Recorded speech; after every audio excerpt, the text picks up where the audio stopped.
له فيها ما نشاء لمن نريد ثم جعلنا له جهنم يصلاها مذموما مدحورا ومن أراد الآخرة وسعى لها سعيها وهو مؤمن وأولئك كان سعيهم مشكورا كلا نمد هؤلاء وهؤلاء من عطاء ربك وما كان عطاء ربك محظورا انظر كيف فضلنا بعضهم على بعض وللآخرة أكبر درجات وأكبر تفضيلا صدق اللہ العظیم۔ میرے پیارے بھائیوں، جیسے پہلے بھی بتایا گیا، کوشش کرو محلوں میں یہ دعوت چلا، چھوٹے بچوں کو یہاں نہ لے آؤ، بلکہ بیریش لڑکوں کو جو ابھی تک داڑھی نہیں آئے، بزرگوں کی بات ہمارے سمجھ میں آئے یا نہیں ہے، اس میں فائدہ ہو۔ دوسری بات یہ ہے کہ بیان کو آخر تک سننے میں بہت فائدہ ہوتا ہے۔ یہاں تو ابھی کسی آدمی نے مغرب کی نماز جماعت کے ساتھ پڑھی، چلا گیا، پھر بھی ایک نماز 49 کروڑ کا ملے گا۔ یہ پاکستان کے سب سے بڑے مفتی اعظم مفتی محمد شفیع صاحب کا فتویٰ ہے، اللہ کے راستے میں ایک نماز 49 کروڑ، وہ تو مل جائے گا، لیکن پورا فائدہ تب ہوتا ہے کہ انسان بہت مجبوری نہ ہو، بیان آخر تک سنے۔ اگر درمیان میں ایسے آدمی ہے کہ اس کو سمجھنا ہے کہ آدھے گھنٹے کے بعد مجھے اٹھنا ہے، وہ ابتدا سے کوشش کرے کہ بیان کے آخر میں اٹھے، تاکہ درمیان میں وہ نقصان کا ذریعہ نہ بنے دوسروں کے۔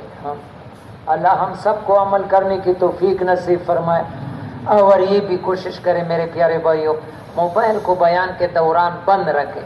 بعد میں جب ایک دفعہ گھنٹی آ جائے گی، آدمی کا ذہن ادھر منتقل ہو جاتا ہے۔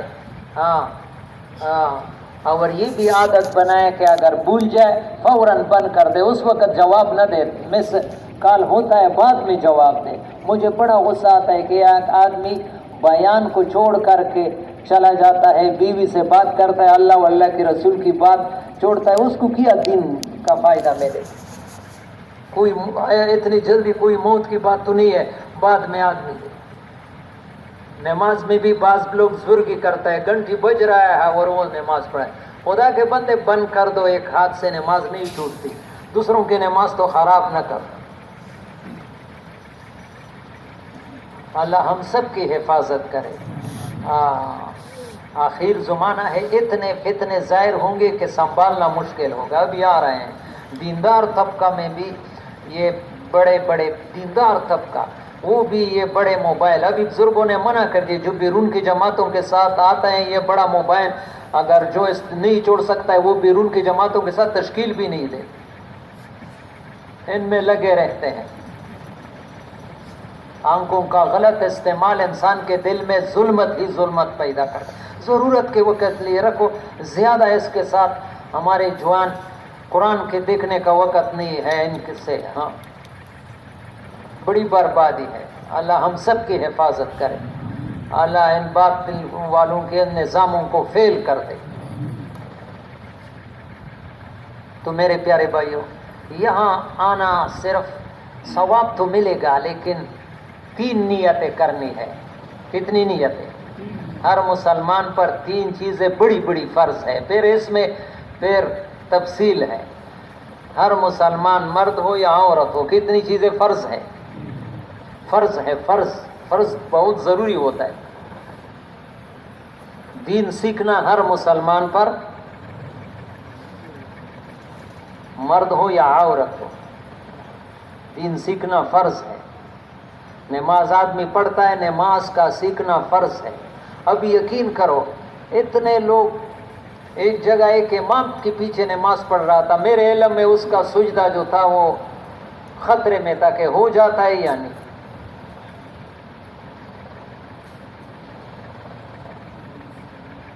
تو نماز کا سیکھنا فرض ہے۔ نماز کس چیز سے ٹوٹ جاتی ہے، وضو میں کتنے فرض ہے، سنتیں ہیں، سجدہ سہوا کن چیزوں سے واجب ہو جاتا ہے، یہ عالموں کا کام نہیں، ہر مسلمان کے ذمہ ہے۔ جو نماز پڑھتا ہے اس پر نماز کے مسائل سیکھنا فرض ہے۔ کسی پر زکوٰۃ فرض نہیں ہے، اس کو زکوٰۃ کے مسائل سیکھنا فرض نہیں ہے، ثواب ہے، لیکن جو